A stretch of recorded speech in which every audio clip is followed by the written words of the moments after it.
மீண்டுமாய் தேவனுடைய பிள்ளைகளோடு கூட இருக்கிற ஸ்லாக்கியத்திற்காக நன்றி செலுத்துகிறேன். वापस आप प्रभु के जनों के बीच में वापस प्रभु ने उपस्थित किया, उसके लिए मैं प्रभु को धन्यवाद देना चाहता हूँ। It's a joyful and very happy opportunity for me. ये बहुत ही आनंदमय और एक खुशी का अवसर है मेरे लिए। So we take these words from Ephesians 6 for our conference theme. हमने इफिसियों के पुस्तक से ये वचन हमने लिया है जो हमारा कॉन्फ्रेंस का थीम है। Let us please turn to these words from Ephesians chapter 6 verse 24.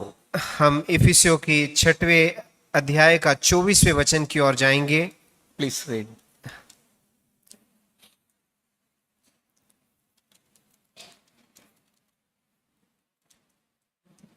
जो हमारे प्रभु यीशु मसीह से सच्चा प्रेम रखते हैं उन सब पर अनुग्रह होता रहे। So that's where we see these words, incorruptible love or undying love or sincere love. वहां वो निष्कपट प्रेम जो खराब नहीं हो सकता, ऐसा प्रेम के विषय में यहां बोला है। பால் இப்படி சொல்லியிருந்தாரே போதும். ஜஸ்ட் கிறிஸ்துவனிடத்தில் அன்பு கூறுகிற யாவரும் கிருபை உண்டாயிருப்பதாக.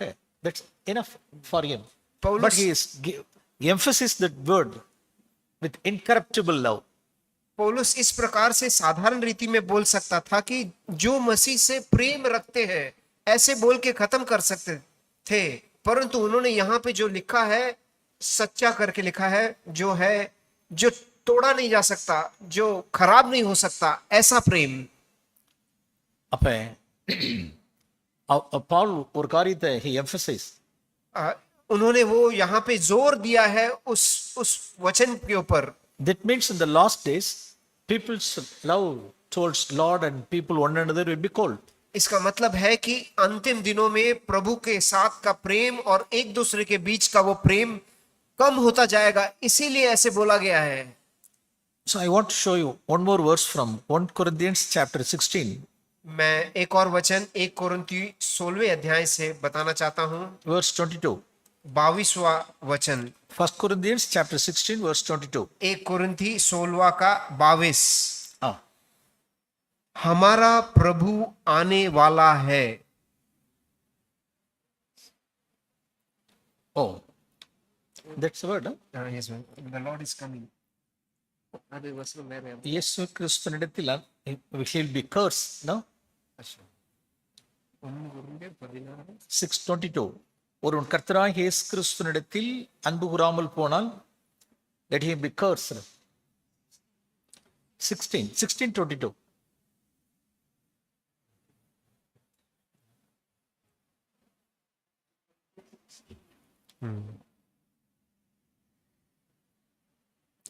In Hindi?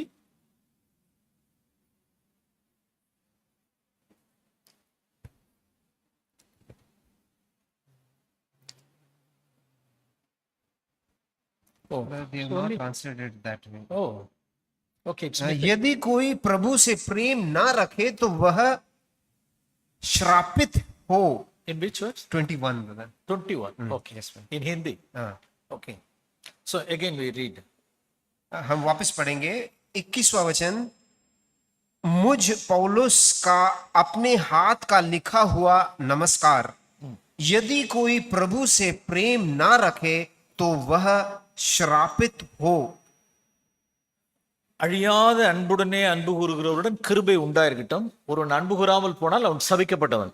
अगर प्रभु के ऊपर हमारा प्रेम रहेगा तो वो धन्य है, और अगर नहीं रखता है प्रेम तो वो श्रापित हो। ஸோ அப்போஸ்தலனாகிய பவுலுடைய பாரம் அது க்ளோஸ் பண்ணும்பொழுது இப்படிதான் சொல்றார். अपना ये पत्री खत्म होते हुए उनके दिल का जो भार है वो इस प्रकार से वो बता रहे हैं। பிரியமானவர்களே, நாம் we are living in this last days, end times. प्रियजनों, हम ये इस संसार का अंतिम दिनों में हम खड़े हैं। Jesus also in Matthew 24 we read like this. यीशु भी मत्ती 24 में इस प्रकार से बोलते हैं। when Jesus when talked about the end times, यीशु जब अंतिम दिनों के विषय में वो बोलते हैं, okay, see, there are many things Jesus said about this end time days. आखिरी दिनों के विषय में यीशु ने कई चीजें यहाँ बोली हैं। Matthew 24. मत्ती 24वां अध्याय, So among those things we read in verse 12, हम 12वां वचन पढ़ेंगे। 24:12. मत्ती 24 का 12। और अधर्म के बढ़ने से बहुतों का प्रेम ठंडा हो जाएगा। அக்கிரமம் iniquity that lawlessness increase ஆவறதுனால் அநேகருடைய அன்பு தணிந்து போகும்னு வாசிக்கிறோம். अधर्म और बुराई बढ़ने के कारण बहुतों का प्रेम ठंडा हो जाएगा। So இந்த verse நாம் ஜெனரலைஸா படிக்காதபடிக்கு we should take it personally நாம் எடுக்கணும். ये एक जनरल रीति में इस वचन को हमें नहीं पढ़ना है, परंतु हमारे व्यक्तिगत जीवन को हम तुलना करते हुए हमें ये पढ़ना है। பொதுவா people will say like this, see nowadays lawlessness and iniquities are all increasing everywhere, so people's loves are all becoming cold. People will say in a generalized way.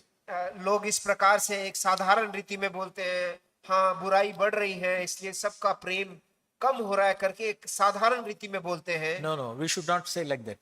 नहीं, हमें इस प्रकार से नहीं बोलना है। We should take it to our heart. हमें ये हमारे हृदय में लेना है।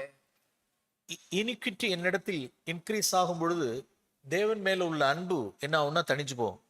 मेरा प्रभु के साथ वो बुराइयां या पाप बढ़ता है तो मेरा जो प्रेम है वो कम होते जा रहा है। தேவன் பேர்ல உள்ள அன்பு, प्रभु के ऊपर का जो प्रेम है, ஆண்டவராகிய இயேசு கிறிஸ்து மேல உள்ள அன்பு, प्रभु यीशु के ऊपर जो प्रेम है, சர்ச்சில் உள்ள பிரதரன் மேல உள்ள அன்பு, कलीसिया के भाइयों और बहनों के बीच का जो प्रेम है, love towards all men, हर एक मनुष्य जाति के प्रति जो प्रेम है, iniquity that lawlessness increase ஆகும் பொழுது love குறையும். ये पाप और बुराई जब हमारे अंदर बढ़ती है तो वो प्रेम हमारा कम होता है। அது என்ன iniquity? ये पाप क्या है? And the lawlessness in what is that lawlessness? ये अधर्मिकता या पाप क्या है? Paul he defined the iniquity. पौलुस ने वो अधर्मिकता के विषय में स्पष्टता दी है। We read in 2 Timothy chapter 3. 2 Timothy 3 अध्याय में हम पढ़ते हैं। Paul also he mentioned certain things about the last days. वहां पर भी पौलुस अंतिम दिनों के विषय में वो बोलते हैं। See 2 Timothy chapter 3.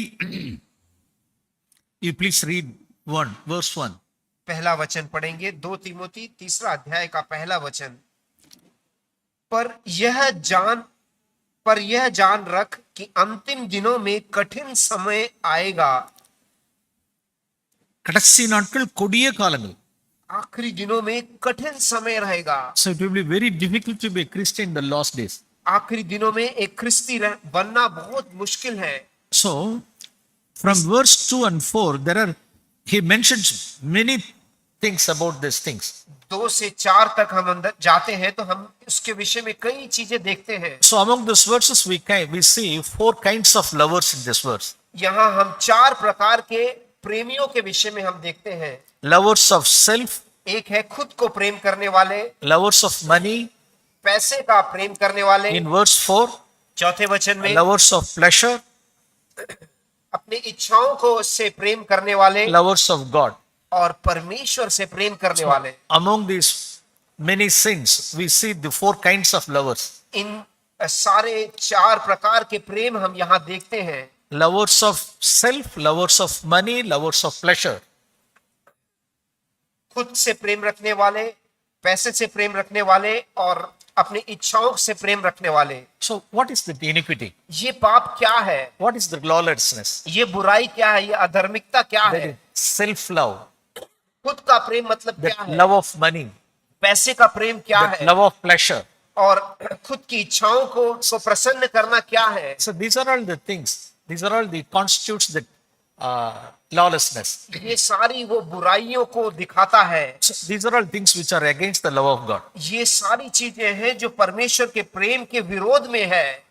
So now இதுல தான் நம்ம கான்சன்ட்ரேட் பண்ணணும். இப்ப நம்ம हम इसी के ऊपर हम ध्यान देंगे। நான் அழியாத அன்புடனே ஒரு இன்கரப்டபிள் அன்டையிங் லவோடு கூட நான் ஜீசஸ் நான் அன்பு கூறணும் அப்படின்னா अगर मुझे उस प्रकार का जो प्रेम जो खराब नहीं होता है उसमें मुझे अगर बढ़ना है तो நான் கான்ஸ்டன்ட் ஸ்ட்ரகிள் கான்ஸ்டன்ட் ஃபைட் என்னோடு கூட இருந்துகிட்டே இருக்கணும். அதுல मेरे अंदर एक हमेशा एक झगड़ा या एक लड़ाई रहते रहेगी। என்னுடைய செல்ஃப் லவ்லயும் என்னுடைய லவ் ஆஃப் மணிலையும் என்னுடைய லவ் ஆஃப் பிளஷர்லயும் मेरे खुद के विरोध में, पैसे के विरोध में और मेरी इच्छाओं के प्रति मुझे एक हमेशा एक युद्ध रहेगा। இன்னைக்கு கிறிஸ்டியானிட்டி ஃபுல்லா இன்னைக்கு எப்படி இருக்கு அப்படின்னா आज ख्रिस्ती गोला किस प्रकार से है? ஃபார் எக்ஸாம்பிள் டெலிலா சாம்சன் இப்படி சொல்லுவா he would say like this Samson दिलालै के विषय में इस प्रकार से बोलता है। daily he would say like this I love you Samson, I love you Samson, I love you Samson. हर रोज डेलाइला आके सैमसन से बोलती है मैं तुझसे प्रेम रखती हूँ, मैं तुझसे प्रेम रखती हूँ। But behind the screen लेकिन जो पर्दे के पीछे she would have correspondence with the Philistines. फिलिस्ती लोगों के साथ उसका संबंध रहता है पर्दे के पीछे। Yes, this is what seeing in this last days in the midst of Christians also. ख्रिस्ती लोगों के बीच में भी इन अंतिम दिनों में यही चीज बोला जा रहा है। So during the time of singing or coming to the church, Lord, I love you Jesus, I love you Jesus, I love you Jesus. गाने गाते वक्त या चर्च में आते वक्त इस प्रकार से हम गीत गाते हैं, प्रभु हम आपसे प्रेम करते हैं, प्रभु हम आपसे प्रेम करते हैं। So in their private life, in their weekly days, और जो बाकी दिनों में जब उनका अकेले में रहते हैं they have correspondence with the worldly things. वो उनको इस संसार के चीजों के साथ संबंध रहता है। So this is hypocritical. ये जो है एक ढोंगीपन है। This is not sincere love. ये जो वो निष्कपट प्रेम नहीं है वो। Okay, now these days we will see all these things. इन दिनों में हम इन सारों चीजों को हम देखेंगे। Am I a lover of God or am I a lover of pleasure? क्या मैं परमेश्वर से प्रेम करता हूँ कि क्या मैं मेरी इच्छाओं के प्रति मैं प्रेम करता हूँ? Am I a lover of God or lover of mammon? क्या मैं परमेश्वर से प्रेम करता हूँ कि मैं पैसे से प्रेम करता हूँ? Am I a lover of God or lover of pleasure? क्या मैं परमेश्वर से Lover प्रेम of self. करता हूँ कि मैं खुद से प्रेम करता हूँ? Okay, we will see all those things by God's grace. हम प्रभु की दया से इन सारी चीजों को हम देखेंगे। See in verse 4, हम चौथे वचन में हम देखते the last phrase will lead. தேவ பிரியராய் இராமல் சுகபோக பிரியர்களாய் இருப்பார்கள். 2 Timothy chapter 3 verse 4. चौथे वचन के आखिरी में देखिए किस प्रकार से लिखा है, अपने आप को संसार के कामों से नहीं फंसाए। 3-4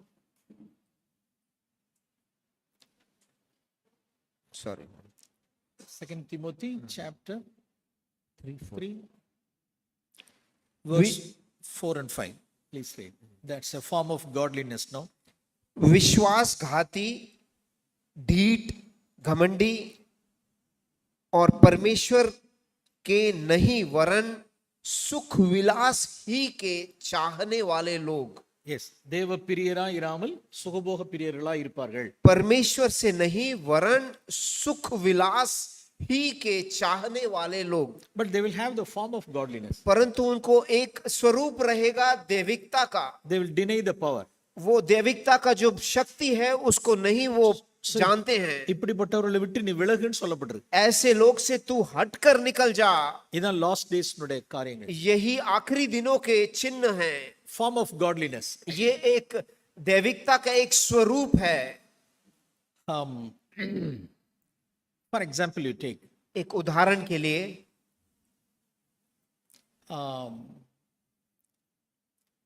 daily ஒரு a Christian, one who doesn't spend even for 10 minutes to read the word of God, एक but he is spending time in watching movies or spending time in watching YouTube or shorts means.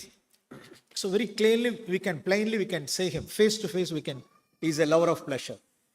एक ख्रिस्ती होने के नाई एक व्यक्ति 10 minute भी प्रभु के वचन के साथ न बिताते हुए वो मोबाइल पे या रील्स ऐसे चीजों पर अपना समय बिताता है, तो हम उस व्यक्ति को इस प्रकार से बोल सकते हैं कि वो खुद को चाहने वाला और सुख उल्लास चाहने वाला व्यक्ति है। நேரம் எதுக்கு இல்லைன்னா வேர்ட் ஆஃப் காடுக்கு டைம் இல்லை. परमेश्वर के वचन के लिए समय नहीं है।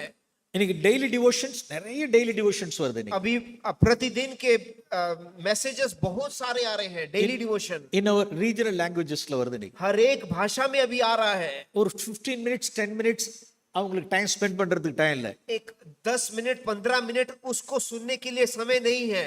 ஒரு 15 மினிட்ஸ் ஆர் 10 மினிட்ஸ் ஸ்பெண்ட் பண்ணி ப்ரேயர் பண்றதுக்கு நேரம் இல்லை. एक 10 या 15 मिनट प्रार्थना करने के लिए समय नहीं है।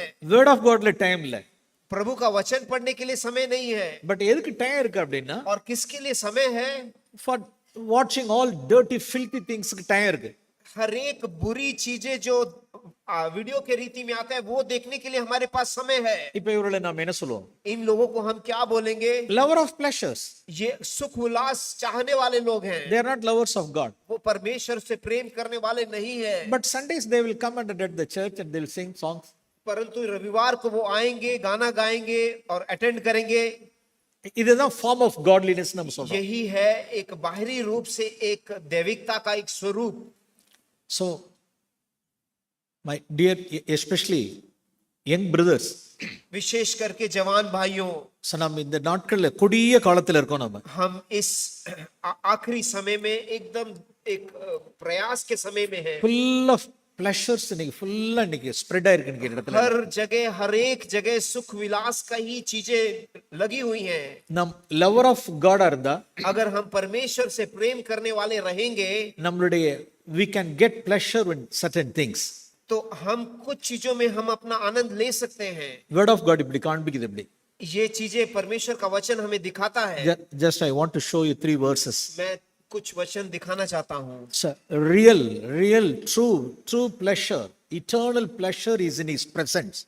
परमेश्वर के सानिध्य में वो सही आनंद मिलता है। There is in Psalm 16:11. वो भजन संहिता 16:11 में हम पढ़ते हैं, Eternal pleasure is in his presence. अनंत काल का जो आनंद है वो उनकी सानिध्य में है। Psalms 133 it says the real true pleasure is in the presence of his godly people. और 133 भजन संहिता में हम देखते हैं कि परमेश्वर के जनों के बीच में वो आनंद मिलता है।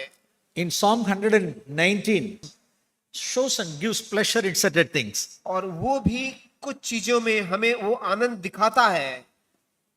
Proverbs chapter 9. Proverbs chapter 9. नीति वचन 9वां अध्याय verse 17. का 17। चोरी का पानी मीठा होता है, There is stolen water is pleasure. और लुके छिपे की रोटी अच्छी लगती है। Yes, secret bread is pleasure. लुके छिपे की रोटी अच्छी लगती है। Okay, Genesis chapter 3. Forbidden fruit is pleasure. उत्पत्ति में जो फल उनको नहीं खाना चाहिए वो भी आनंद लेके आता है। அப்படிதான் விளக்கப்பட்ட அந்த கனி. जो चीज हमें नहीं खाना है वो चीज। Okay, one more verse in Proverbs chapter 20. नीति वचन 20वें अध्याय में एक और वचन है। Proverbs chapter 20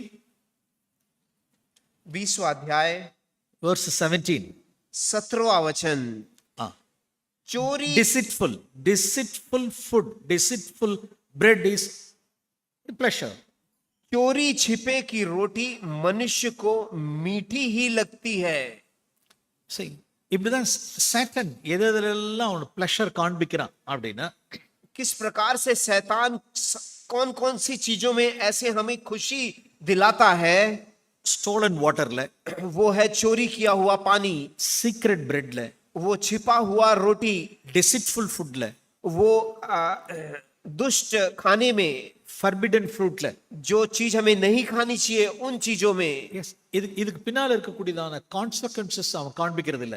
इसके पीछे क्या होने वाला है उसके विषय में कभी वो दिखाता नहीं है। இதுக்கு பின்னால இதெல்லாம் வந்து ஒரு டெம்பரரி பாசிங் பிளஷர்ங்கிறதையும் காண்பிக்கிறது. और ये क्षणिक समय के लिए एक आनंद है करके वो नहीं दिखाता है, Yes, he won't show it. वो नहीं दिखाता, So these are all just temporary passing pleasuresங்கிறது he won't show. वो नहीं दिखाएगा कि ये केवल कुछ समय के लिए है करके। At the same time, he will not show any consequences also. और इसके कारण क्या प्रतिफल होगा वो उसके विषय में भी वो नहीं दिखाता है। So nowadays, even Christians, आज के दिन ख्रिस्ती लोगों में भी இது எல்லாத்திலும் pleasure பார்த்துக்கிட்டு இருக்காங்க. ये इन सारे चीजों में वो खुशी देखते हैं। So they are not lovers of God. वो परमेश्वर से प्रेम करने वाले नहीं They हैं, are enemies. They are enemies of the Lord Jesus Christ. वो परमेश्वर के विरोधी हैं, दुश्मन हैं। நாம் இங்கே I want to show you verse. मैं एक वचन दिखाना चाहता हूँ, Psalm 72. भजन संहिता 72, Psalm 72 भजन संहिता 72 verse 9. 9वां वचन हम पढ़ेंगे। There we see two categories of people. One group is worshippers, another one is enemies. दो प्रकार के लोगों के विषय में यहाँ बोला गया है, एक है जो आराधना करते हैं, दूसरे हैं जो शत्रु हैं। அந்த சத்துருக்கள் என்ன செய்வார்கள்? वो शत्रु क्या करेंगे? அவர்கள் மண்ணை நக்குவார்கள் என்று வாசிக்கிறோம். वो वहां लिखा है कि वो मट्टी चाटेंगे। சத்துருக்கள் they lick there. और उसके शत्रु मिट्टी चाटेंगे। இயேசு கிறிஸ்துவுக்கு எனிமீஸா இருக்கிறவர்கள் என்ன செய்வார்கள் என்றால் இந்த மண்ணை நக்குவார்கள். प्रभु यीशु के जो विरोधी हैं वो क्या करेंगे? वो इस मट्टी को चाटेंगे।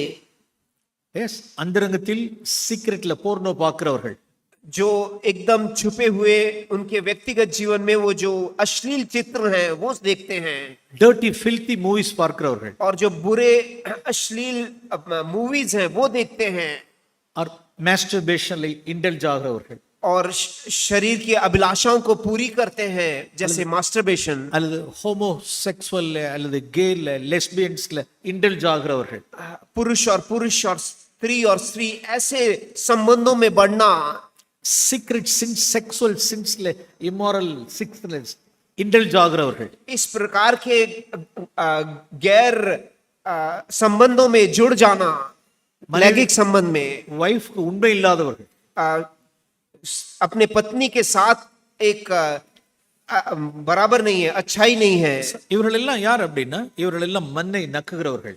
विश्वास योग्य नहीं है अपने पत्नी के विषय में। ये लोग कौन हैं? वे हैं जो मट्टी को चाट रहे हैं। இந்த மண் யாருடைய, இந்த டஸ்ட் யாருடைய ஃபுட் அப்படின்னா சர்பென்ட் ஃபுட். ये जो मट्टी है ये किसका खाना है? ये वो सांप का खाना है। ஏதேன் தோட்டத்தில் ஆண்டவர் கர்ஸ் பண்ணார். ईदन की वाटिका में प्रभु ने उसको श्रापित किया था, शैतान को, கர்ஸ் சர்பென்ட்னுடைய ஃபுட் தான் இந்த மண். और शैतान को यही खाना उसको खाने के रीति में दिया था। அப்ப யார் யாரெல்லாம் சீக்ரெட்ல யார் யாரெல்லாம் those who lick such as filthy things, these are all enemies of Jesus Christ. ये सारे लोग इस प्रकार से गुप्त जीवन में इस प्रकार से मट्टी चाटते हैं, वे सभी प्रभु के विरोधी हैं, शत्रु हैं। அவர்கள் யாருடைய ஃபுட் அப்படின்னா சர்பென்ட்னுடைய ஃபுட் பருகிறாங்க. ये खाना किसका है? शैतान का खाना वो खा रहे हैं। பிரியமானவர்களை நாம் பயந்திருப்போம். प्रियजनों, हम भयभीत रहेंगे। இந்த நாட்கள் நாம் நிறைய ஃபார்ம் ஆஃப் காட்லினஸ் நம்ம மத்தியில நாம் பார்க்கிறோம். हम आज के दिनों में हमारे बीच में भी कई प्रकार के बाहरी एक दैविकता का स्वरूप देखते हैं। சட்டன் ஆரம்பத்துல காண்கும் பொழுது இப்படிப்பட்டதான ஃபுட்டை தான் காப்பான். शैतान जब हमारे को पहले दिखाता है इस प्रकार के खुशी लाने वाले चीजों को लेके आता है। ஆரம்பத்துல அவன் கொடுக்கும் பொழுது அந்த அது எப்படி இருக்கும் அப்படின்னா, जब शुरुआत में वो लेके आता है तो वो कैसे रहेगा? ரொம்ப பிளஷர், அதுல இருந்து ஒரு பிளஷர் கிடைக்கும். उसमें से कुछ खुशी हमको मिलता है, आनंद मिलता है। பின் நாட்கள் அதனுடைய கான்சிக்வென்சஸ் என்ன இருக்காதுன்னா உனக்கு தெரியாம மறைச்சிருவான். उसके कारण प्रतिफल क्या होगा वो छिपा देता है, नहीं बताता है। சோ நம் ஏசாவை நாம் பார்க்கிறோம். हम ईसाव के विषय में हम जानते हैं, அவன் ஒருவேளை போஜனத்துக்காக ஒருவேளை பிளஷருக்காக தன்னுடைய பர்த்ரைட்டை he sold out his birthright. एक समय के भोजन के लिए उसने अपना जो बर्थ राइट था वो उसने बेच दिया। Yes, और सिंगल मील का एक खाने के लिए उसने अपना बड़े भाई का स्थान उसने छोड़ दिया। ஒரு சிங்கிள் ஒரு ஆப்படைட்டினுடைய காரியத்துக்காக என்ன செஞ்சா he sold out his birthright.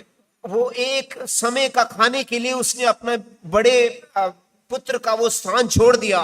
பின் நாட்கள்ல அவன் மனம் திரும்பியும் அவன் மனம் திரும்புதல காண முடியல. और बाद में भी हम देखते हैं कि उसके मन में एक मन फिराव नहीं दिखता है। எஸ் இப்படிதான் அநேகர் தங்களுடைய பர்த்ரைட்டை விட்டவர்கள் உண்டு. ऐसे कई लोग हैं जिन्होंने अपना जो ज्येष्ठ पुत्र का स्थान है वो उन्होंने छोड़ दिया है। இனி இருக்கக்கூடியதான பாலிய ஸ்நேகத்துல ஆப்போசிட் செக்ஸ்னுடைய லவ் அஃபேர்ஸ்ல इस प्रकार के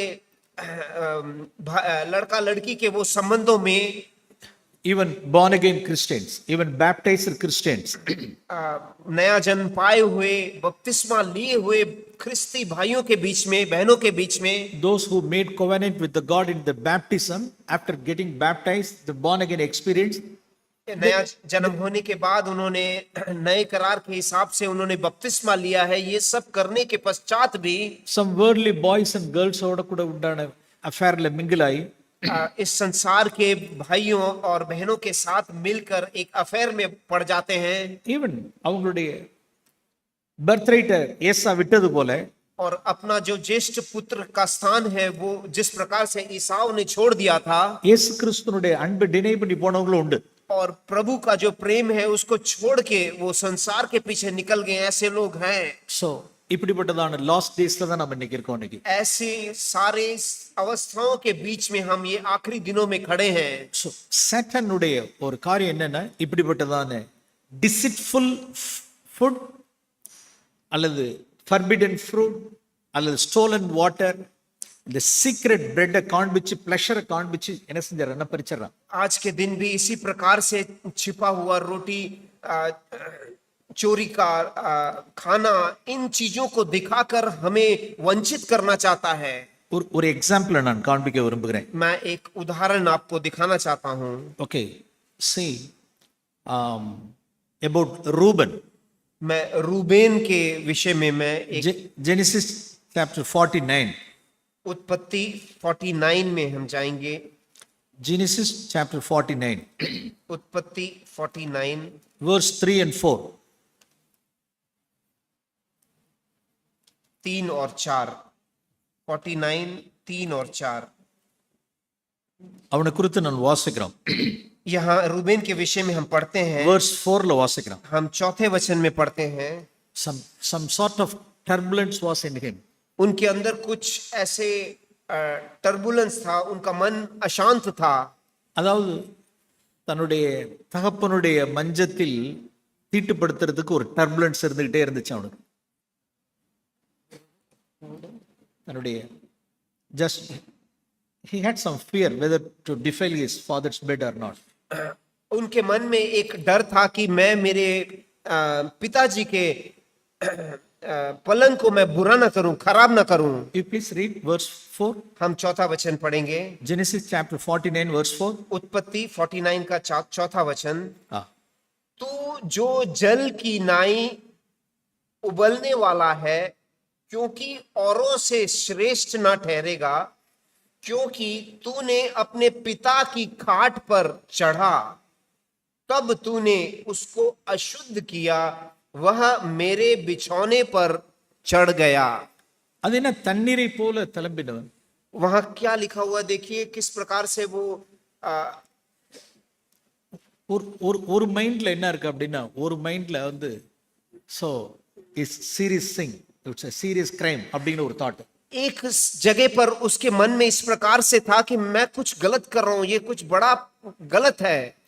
இன்னொரு சமயம் வந்து அந்த இச்சையினால் இடுப்புண்டு போறது. और दूसरे तरफ पर वो इच्छा के द्वारा वो खींचा जा रहा है। Yes, there are people. ऐसे लोग हैं। It's not old story.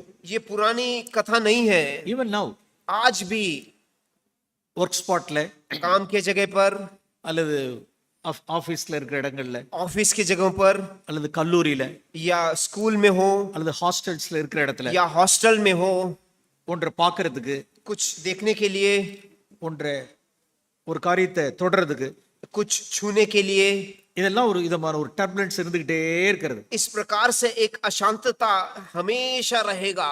S, இப்படிதான் அவன் தழும்பினான். इसी प्रकार से वो भी ऐसे हिल रहा था। அவனுடைய மாம்சத்தினுடைய ஆசை இச்சைகள் அவனை மேற்கொண்டு என்ன செஞ்சிருச்சுன்னா அந்த பாவத்தில் விழுந்துட்டான். और इन इच्छाओं के द्वारा वो पकड़ा गया और वो इस पाप में गिर गया। Yes, that is forbidden. ये चीज है जो उसे नहीं करना चाहिए। ஆனால் அதனுடைய விளைவு என்ன, கான்சிக்வென்சஸ் என்னவென்றால், इसका जो प्रतिफल क्या हो रहा है, அவனை குறித்து நான் ஃபியூச்சர்ல நான் வாசிக்கிறோம். हम उसके विषय में हम बाद में पढ़ते हैं। ரூபனுடைய ட்ரைப்ல रूबन की जो वंशावली है, ஒரு priesthood கிடையாது, एक भी प्रीस्ट नहीं है, ஒரு கிங் கிடையாது, एक राजा नहीं है, ஒரு ப்ராஃபட் கிடையாது, एक नबी नहीं है, ஒரு ஜட்ஜஸ் கிடையாது. एक न्यायाधिपति नहीं है। ஜீனியாலஜில ரூபனுடைய ட்ரைப் வரல. कहीं पर भी प्रभु यीशु की वो वंशावली में उनका नाम ही नहीं आ रहा है। ஃபியூச்சர்ல பாக்குறோம், அவர்கள் இந்த இன்ஹெரிட்டட் அந்த லேண்ட் கானான் அவர்கள் சுதந்திரிக்க முடியல. और जो उनको दिया गया इजराइल का जो जगह था वो भी वो उनके हाथ में नहीं आया। அவர்கள் ஜோர்டானுக்கு கிழக்கவே இருந்துட்டாங்க. वो योर्दान के पीछे ही रह गए। பார்டர் கிறிஸ்டியன்ஸாவே இருந்தாங்க. वो सब वो बॉर्डर का ख्रिस्ती बनकर रह गए। இவ்வளவு கான்சிக்வென்சஸ் தனக்கு வருங்கிறது அவனுக்கு தெரியாது. उनको ये सब होने वाला है करके उनको अभी कुछ भी नहीं मालूम था जब ये कर रहा था। அவனை குறித்து நான் வாசிக்கிறோம், மேன்மை அடையவில்லை. हम देखते हैं कि यहाँ वो श्रेष्ठता उसने नहीं पाया करके। இப்படிதான் பிசாசானவன் என்ன செஞ்சறதுன்னா அதனுடைய கான்சிக்வென்சஸ் என்ன செய்யறது இல்லைன்னா காண்பிக்கிறது இல்லை. यही शैतान करता है कि जो प्रतिफल हमको मिलने वाला है वो हमें कभी भी वो दिखाता नहीं है। ஒரு இட்டர்னல் பிளஷரை மறைச்சு ஒரு பாசிங் டெம்பரரி பிளஷர் மட்டும் காண்பிக்கிறது. एक अनंत काल का या नित्य खुशी को छोड़कर इस समय का थोड़े समय का वो खुशी के लिए हमको लुभा देता है। சோ இதற்கு ஒரே potential, we need to be filled with the Holy Spirit. एक ही चीज है इसमें बचने के लिए, वो है पवित्र आत्मा द्वारा हम भरे रहना। That love of God and fear of God. वो परमेश्वर का प्रेम और परमेश्वर का भय में बने रहना। அது மாத்திரமே என்ன செய்ய முடியும் அப்படின்னா இப்படிப்பட்ட காரியங்களுக்கு நான் விலக முடியும். वही एक चीज है जो हमें इन सारी चीजों से बचा के रख सकता है। எஸ், प्रियजनों, தேவனிடத்தில் அந்த பிளஷரை கண்டவன் ஜோசப். ओल्ड टेस्टामेंट में पुराने नियम में यूसुफ ने वो खुशी और वो आनंद उसने देखा था प्रभु में। தேவனிடத்தில் அவ்வளவு பயந்திருந்தவன், और प्रभु का वो भय इतना मानने वाला व्यक्ति यूसुफ। ஜோசப் ஒரு சில வார்த்தைகளை நான் காண்பிக்க விரும்புகிறேன். हम यूसुफ के कुछ वचनों को मैं दिखाना चाहता हूं। பொதுவா நாம் ஏதோ மிரக்கிள் அப்படின்னு சொல்றோம்னா டேனியலுடைய 3 ஃப்ரெண்ட்ஸ் ஃபயரி ஃபர்னஸ் போயிட்டு வருவாங்க. हम एक चमत्कार के रीति में क्या किसके विषय में पढ़ते हैं, दानियल के जो 3 लोग आग में से बाहर आते हैं वो हम कई बार बोलते हैं। when those 3 friends when they refused to worship that idol, they will put it in the fiery furnace. जब वो 3 लोगों ने उस मूर्ति को वंदना करने के लिए वो ना बोलते हैं तो उनको उस आग की भट्टी में डाल दिया जाता है। அந்த ஃபயரை 7 times அவங்க என்ன செஞ்சாங்கன்னா அதிகமாக்குனாங்க. उन्होंने 7 गुना जो गर्मी है उसको बढ़ाया था उस भट्टी का। எஸ், ஆனால் அந்த எண்டில் எப்படி வாசிக்கிறேன்னா அந்த ஃபயர்னுடைய ஸ்மெல் கூட அவர்களிடத்தில் காணப்படல. और उसके आखिरी में हम इस प्रकार से पढ़ते हैं उस आग का एक स्मेल भी उनके ऊपर नहीं था। Yes, it's a miracle. वो एक बहुत बड़ा चमत्कार ही है, बराबर है। டேனியலுடைய 3 friends ஃபயரி ஃபர்னஸ்ல இருந்து வெளியில வந்தாங்க. no smell of fire upon them. it's miracle. Daniel के जो 3 जो दोस्त थे वो इस प्रकार से बचाए गए उस आग के भट्टी से, वो एक बहुत बड़ा चमत्कार है, वो सही है। பட் நான் மிரக்கிள் ஆஃப் மிரக்கிள்ஸ் அப்படின்னு நம்ம எதை சொல்ல முடியும் அப்படின்னா, परंतु हम चमत्कार का चमत्कार करके किसको बोलेंगे? டேனியலுடைய ஜோசப்னுடைய தட் போத்திபார்ஸ்னுடைய வைஃப் உண்டான டெம்ப்டேஷன்ல वो यूसुफ का पोतीफार की पत्नी द्वारा उसको जो परीक्षा हुई उसमें டெய்லி ஒரு ஃபயரோட அவன் என்ன செஞ்சான் அப்படின்னா he had such a battle with that fire. उस आग के साथ हर रोज उसको एक युद्ध रहता था। that sexual fire. वो है वो लैंगिक समस्या का वो आग। Genesis chapter 39. हम जेनेसिस 39 उत्पत्ति 39 में हम पढ़ते हैं। Genesis chapter 39. उत्पत्ति 39 में हम पढ़ते हैं। இங்க நான் வாசிக்கிறோம். verse 10. 10वां वचन, और ऐसा हुआ कि वह प्रतिदिन यूसुफ से बातें करती रही, पर उसने उसकी न मानी कि उसके पास लेटे व उसके संग रहे। அதாவது அந்த வேர்ஸ் ரொம்ப பியூட்டிஃபுல் வேர்ஸ். वो वचन இருக்கவும் சம்மதிக்கவில்லை. ये वचन कितना अच्छा है, जैसे लिखा है कि उसके संग भी नहीं रहा। ஹிந்தியில் அப்படி இருக்குல்ல. यस, उसके संग नहीं रहा, he was not with him। அதாவது அந்த ஆப்போசிட் செக்ஸோட கூட அந்த போத்திபாருடைய ஒய்ஃபோட கூட அவ இருக்கிற இடத்துலயே அவன் இருக்கவில்லை. वो पोतीफार की पत्नी के साथ जो अन्य वो स्त्री के साथ रहने के लिए भी वो जगह पर भी वो रुकने के लिए तैयार नहीं था। இதுல எப்படி வாசிக்கிறோம்னா சாப்டர் 39ல verse 2ல வாசிக்கிறோம். हम 39 के दूसरे वचन में हम इस प्रकार से पढ़ते हैं, கர்த்தர் யோசேப்போட இருந்தார். और यहोवा उसके संग था। 39:2 verse 3ல வாசிக்கிறோம். तीसरे वचन में हम पढ़ते हैं, கர்த்தர் அவனோடு கூட இருக்கிறார். यहोवा उसके संग रहता है। तीसरा वचन verse 21ல வாசிக்கிறோம். 21वें वचन में हम पढ़ते हैं, 21 கர்த்தர் யோசேப்போட இருந்தார். यूसुफ के साथ परमेश्वर था। verse 23ல வாசிக்கிறோம். 23 में वापस हम पढ़ते हैं, கர்த்தர் யோசேப்போட இருந்தார். यहोवा यूसुफ के साथ था। see very very beautiful verses. देखिए कितना सुंदर वचन है। The Lord was with Joseph, the Lord was with Joseph, with Joseph, with Joseph. 4 times we read. 4 बार हम पढ़ते हैं किस प्रकार से परमेश्वर यूसुफ के साथ था, परमेश्वर यूसुफ के साथ था। But இவனை குறித்து எப்படி வாசிக்கிறோம்? About Joseph. यूसुफ के विषय में हम कैसे पढ़ते हैं? ஜோசப் போத்திபாருடைய மனைவியோடு இருக்கவில்லை. वहां लिखा है कि वह पोतीफार की पत्नी के साथ नहीं रहा। Yes, Old Testament man. ये पुराने नियम का व्यक्ति है। அவனுக்கு தெரிஞ்சிருக்கு ஆப்போசிட் செக்ஸோட கூட நான் இப்படி எல்லாம் எனக்கு கூட இருக்க கூடாது அப்படின்ட்டு. उसको मालूम था कि मुझे एक स्त्री के साथ मुझे नहीं रहना चाहिए करके। அவன் எதுக்கெல்லாம் இணங்கல அவன். किस किस चीजों के लिए वो उनके साथ न माना, उस स्त्री के साथ। verse 8ல வாசிக்கிறோம். 8वें वचन में हम पढ़ते हैं, அவருடைய ஒரு நல்ல ஒரு நயவஞ்சகமான ஒரு டிசிப்ளான ஒரு ஸ்பீச்சஸ்க்கு அவன் இணங்கல அவன். उनकी जो चतुराई की जो बोली है उसके ऊपर वो नहीं गिरा। எஸ், சில பேர் நயவஞ்சகமான பேச்சினால் வசப்படுத்த பார்ப்பாங்க. कई ऐसे स्त्रियां हैं जो इस प्रकार से उनको फंसाने वाले चीजों से वो बोलते हैं, அல்லது அதிகாரத்துக்கு அவன் இணங்கல. और उनका जो अधिकार है उसके अधीन भी वो नहीं हो गया। Yes, there are certain people. ऐसे लोग हैं। So due to some pressure because of their high authority, அவங்க என்ன செஞ்சிருவாங்கன்னா பயந்துருவாங்க. उनका जो अधिकार के दबाव के द्वारा वो दब जाते हैं। ऐसे लोग हैं। அதிகாரத்துக்கும் பயப்படல அவன். அதிகாரத்துக்கு இணங்கல. वो अधिकार के अधीनता में भी वो डर कर वो पाप नहीं किया उसने। அவர் ஃபோர்ஸ் ஒரு வயலன்ஸ் பயன்படுத்தி அதுக்கு இணங்கல அவன். और उन्होंने जब जबरदस्ती किया पकड़ के, तब भी उसको उन्होंने नहीं माना। நயவஞ்சகமான பேச்சுக்கு இணங்கல. वो फसाव की बोली के द्वारा वो नहीं गिरा। அதிகாரத்துக்கு இணங்கல. वो अधिकार जताने के द्वारा नहीं गिरा। ஒரு வயலன்ஸ்க்கு இணங்கல.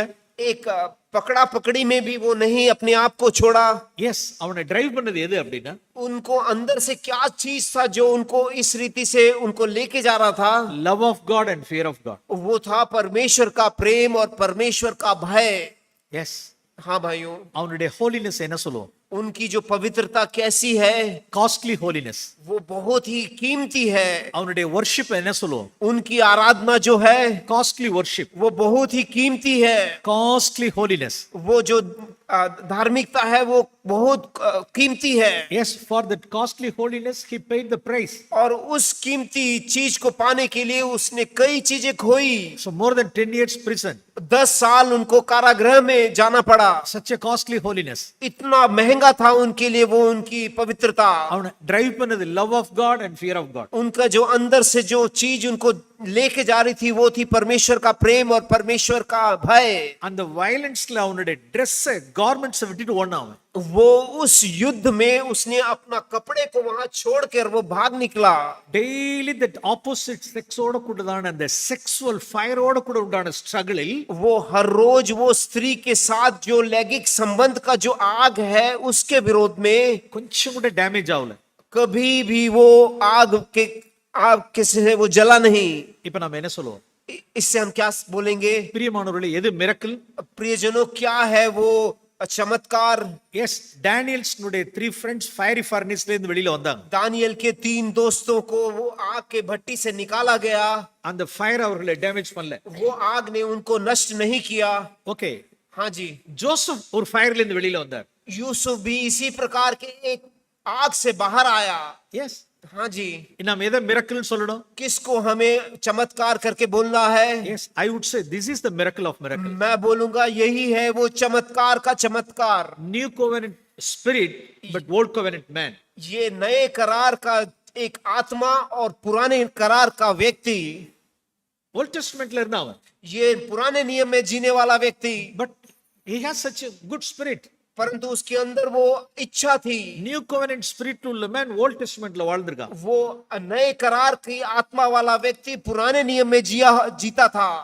அவனுடைய பிளஷர் எங்க இருந்துச்சுன்னா காட்ல இருந்துச்சு. उसकी जो आनंद था वो किसमें था? वो परमेश्वर में था। அவருக்கு முன்பாக நான் எப்படி இந்த பாவத்தை நான் செய்ய முடியும்? उनके सामने मैं इतना बड़ा घोर पाप कैसे कर सकता हूँ? One mark of lover of God, एक चिन्ह कि मैं परमेश्वर से प्रेम करता हूँ। அவர் என்ன ஹர்ட் பண்ணுவாருங்கிறதை விட என்னுடைய சின் அவர் ஹர்ட் பண்ணிடும். वो मुझे दंड देंगे, इससे बढ़कर प्रभु मैं तुझे दुख पहुंचाऊंगा। அவருடைய நாமத்துக்கு at any cost I should not bring dishonor to his name. उनके नाम की निंदा का कारण मैं ना बनूं, ऐसी प्रार्थना। அவருடைய மெஜஸ்டிக்கு at any cost I should not bring dishonor to his majesty. उनकी जो महिमा है उसको मुझे कभी भी नीचे नहीं लेके आना है। I don't want to bring dishonor to his name. मैं उनकी नाम की निंदा नहीं करना चाहता। I don't want to hurt him. मैं उन्हें खेद नहीं पहुंचाना चाहता। Such a spirit வாழ்ந்த ஓல்ட் டெஸ்டமென்ட்ல ஜோசப்.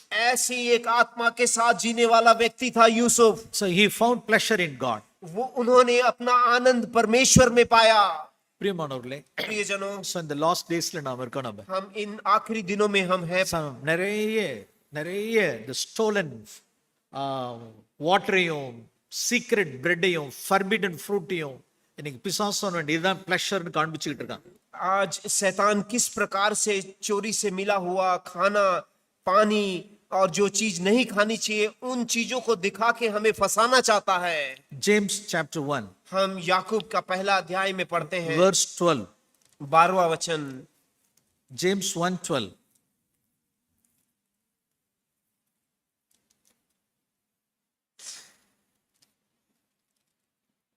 Please read. याकूब 1:12। धन्य है वो मनुष्य जो परीक्षा में स्थिर रहता है, क्योंकि वह खरा निकलकर जीवन का वो मुकुट पाएगा जिसकी प्रतिज्ञा प्रभु ने अपने प्रेम करने वालों को दी है। அதில் நாம் இந்த வேர்ஸ் எப்படி நாம் வாசிக்கலாம் அப்படின்னா, इस वचन को हम किस प्रकार से पढ़ सकते हैं? கர்த்தரிடத்தில் அன்பு கூறுகிறவர்கள் சோதனை சகிப்பார்கள். परमेश्वर से प्रेम करने वाले परीक्षा के विरोध में खड़े होंगे। யார் சோதனை சகிக்க முடியும்? कौन इस परीक्षा में जयवंत होगा? கர்த்தரிடத்தில் அன்பு கூறுகிறவர்கள் சோதனை சகிப்பார்கள். जो परमेश्वर से प्रेम करते हैं वो इस प्रकार के परीक्षाओं में जयवंत होंगे। Yes, now we saw about Joseph. हमने यूसुफ के विषय में अभी देखा। கர்த்தரிடத்தில் அன்பு கூர்ந்தவன் परमेश्वर से प्रेम रखने वाला व्यक्ति, அவன் சோதனை சகித்தான். उन्होंने परीक्षा में से वो गुजर के गया சோதனையில் அவன் உத்தமன் என்று விளங்கப்பட்டான். और परीक्षा में वो उत्तम करके स्थिर हुआ। எஸ், தேவன் நம்மை டெஸ்ட் பண்ணி பார்க்கிறார். परमेश्वर भी हम सबों को भी इस प्रकार से एक परीक्षा में से लेके जा रहा है। ஒரு காரியத்தை சொல்லி நான் முடிக்க விரும்புகிறேன். मैं एक चीज बता के मैं समाप्त करना चाहता हूँ। தேவனிடத்துல 2 கிரேஸ் இருக்கு. परमेश्वर के पास 2 अनुग्रह है। ஒன்னு ரெஸ்ட்ரைனிங் கிரேஸ், एक है जो हमें पाप करने से रोकता है, இன்னொன்னு ஓவர்கமிங் கிரேஸ். एक है हमें जयवंत कराने वाला एक எஸ், कृपा अनुग्रह। in the initial time, in the beginning time, शुरुआती दिनों में ख्रिस्ती जीवन के நாம் தேவனிடத்திலிருந்து ரெஸ்ட்ரைனிங் கிரேஸ் நாம் பெற முடியும். हम वो रोकने वाला अनुग्रह हम प्रभु से प्राप्त कर सकते हैं। எஸ், நம்ம அதுக்காக நாம் சின்சியரா இருக்கணும். इसके लिए हमें हमारे मन में चाहने वाले और सिंसियर होना चाहिए। தேவன் நாட்கள் செல்ல செல்ல அந்த ஓவர்கமிங் கிரேஸ் நம்மளை கொண்டு போவார். और ऐसे हम विश्वास योगी रहेंगे तो आने वाले दिनों में हमें वो जयवंत होने वाले अनुग्रह को लेके जाएगा। அது என்ன ரெஸ்ட்ரைனிங் கிரேஸ், அது என்ன ஓவர்கமிங் கிரேஸ்? ये क्या है? रोकने वाला अनुग्रह और जयवंत कराने वाला अनुग्रह क्या है? ஜெனிசிஸ்ல ஒரு இடத்துல நம்ம இப்படி வாசிக்கிறோம். हम उत्पत्ति में एक जगह ऐसे पढ़ते हैं, திஸ் இஸ் ரெஸ்ட்ரைனிங். ये है रोकने वाला अनुग्रह। Genesis chapter 20. उत्पत्ति 20वां अध्याय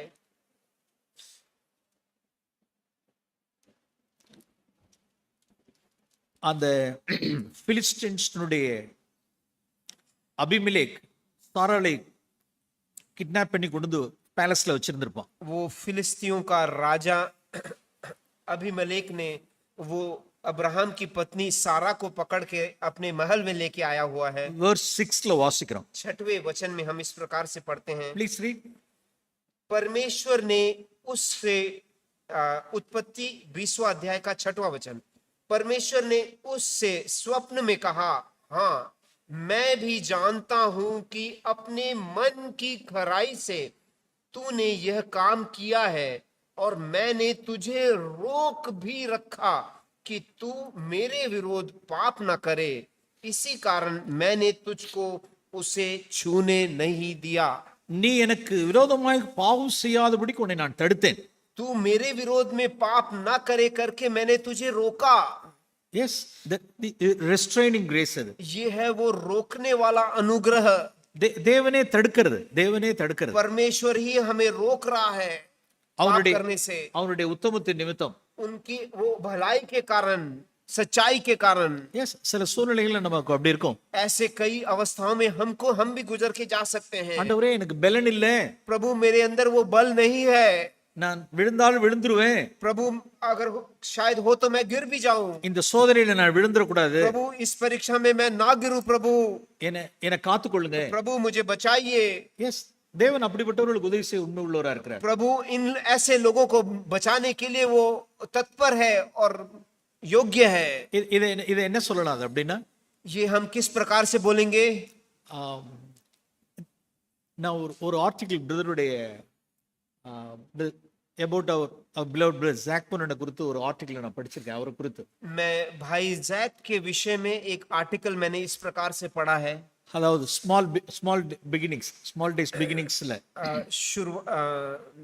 डे ऑफ स्मॉल बिगिनिंग, शुरुआती दिनों का वो आरंभ, उस किताब में பிரதர் அப்பதான் வந்து ரட்சிக்கப்பட்டு மறுபடியும் பிறந்த நாட்கள். वो दिन थे जब प्रभु भाई ने नया जन्म पाके प्रभु को जस्ट पहचाना था। நேவல் பேஸ்ல இருந்த நாட்கள்ல वो वहां नेवल बेस में थे। அவர்கள் தங்களுடைய ஓல்டு ஃப்ரெண்ட்ஸ் அசோசியேஷனோட சேர்ந்து ஒரு மூவிக்கு தியேட்டருக்கு போவாங்க. वो अपने दोस्तों के साथ एक नेवल बेस में वहां एक मूवी थिएटर में जाते हैं। அந்த நாட்கள்ல before his born again experience conversion he used to go that. परमेश्वर को जानने से पहले उस सिनेमा थिएटर में वो जाते रहते थे पहले। now he is born again person. अभी उनका नया जन्म हो गया है, அதெல்லாம் விட்டுட்டார். अब वो he gave up all those things. उन चीजों को उन्होंने छोड़ दिया था। இப்ப அவருடைய ஃப்ரெண்ட்ஸ்னுடைய ஒரு நெருக்கம், अभी उनके दोस्त लोग उनको खींच रहे हैं। இப்ப என்ன செய்ய முடியல அப்படின்னா பலன் இல்ல. that's no power to resist the temptation.